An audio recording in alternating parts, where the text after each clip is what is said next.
বিশ্বব্যাপী পরিচিত ও ৯০ দশকের বলিউডের জনপ্রিয় অভিনেতা সালমান খান। ৯০ দশকের যুগে সিনেমা মানেই সালমান খান। এই অভিনেতা যতটা না আলোচনায় থাকেন সিনেমা নিয়ে, তার থেকেও বেশি আলোচনায় থাকেন ব্যক্তিগত জীবন নিয়ে। সুদর্শন এই অভিনেতা ৯০ দশকের মধ্যমণি ছিলেন। সিনেমা জগতে তিনি একাধিক প্রেমের প্রস্তাবও পেয়েছিলেন। সেই প্রেম নিয়েও নানা গুঞ্জন তৈরি হয়েছিল। একের পর এক প্রেমের গুঞ্জন শোনা গেলেও তা গড়ায়নি বিয়ে পর্যন্ত।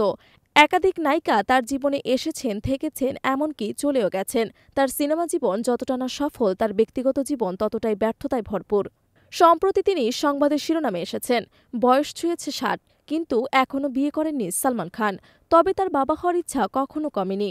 সম্প্রতি তিনি বলেছেন, বাবা হওয়ার পরিকল্পনা তো আমারও ছিল, তবে সেটা স্ত্রী পরিকল্পনা নয়, বরং সন্তানের পরিকল্পনা ছিল আমার।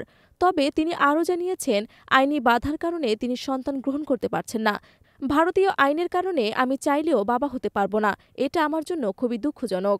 যদিও সালমান এখনও বিয়ে করেননি, ব্যক্তিগত জীবনে একা পুরুষ তিনি, তাই আইনি বাধার কারণে সন্তান নেওয়া তার জন্য কঠিন। তবে সালমান এই প্রসঙ্গে করণ জোহরের উদাহরণ টেনে বলেন, আমি চেষ্টা করিনি এমনটা নয়, তবে করণের সেই আইন এখন বোধহয় পরিবর্তিত হয়েছে। করণ জোহর যেমন সারোগেসির মাধ্যমে সন্তান পেয়েছেন, আমি মনে করি সেই আইন এখন বদলে গেছে। সালমান আরও জানিয়েছেন, আমি বাচ্চা খুব ভালোবাসি, তবে বাচ্চা এলে মাও চলে আসবে। আমাদের বাড়িতে তো মায়ের অভাব নেই। জীবনে একাধিকবার প্রেম এসেছে সালমান খানের। সঙ্গীতা বিজলানির সঙ্গে তার বিয়ে প্রায় ঠিক ছিল, বাড়ি বাড়ি পৌঁছে গিয়েছিল বিয়ের কার্ডও। তবে বিয়ের ঠিক মাসখানেক আগে সেই বিয়ে তিনি ভেঙে দেন।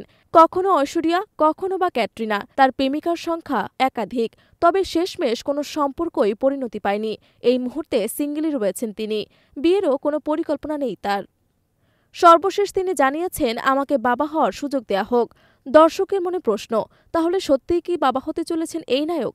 সময় তা বলে দেবে।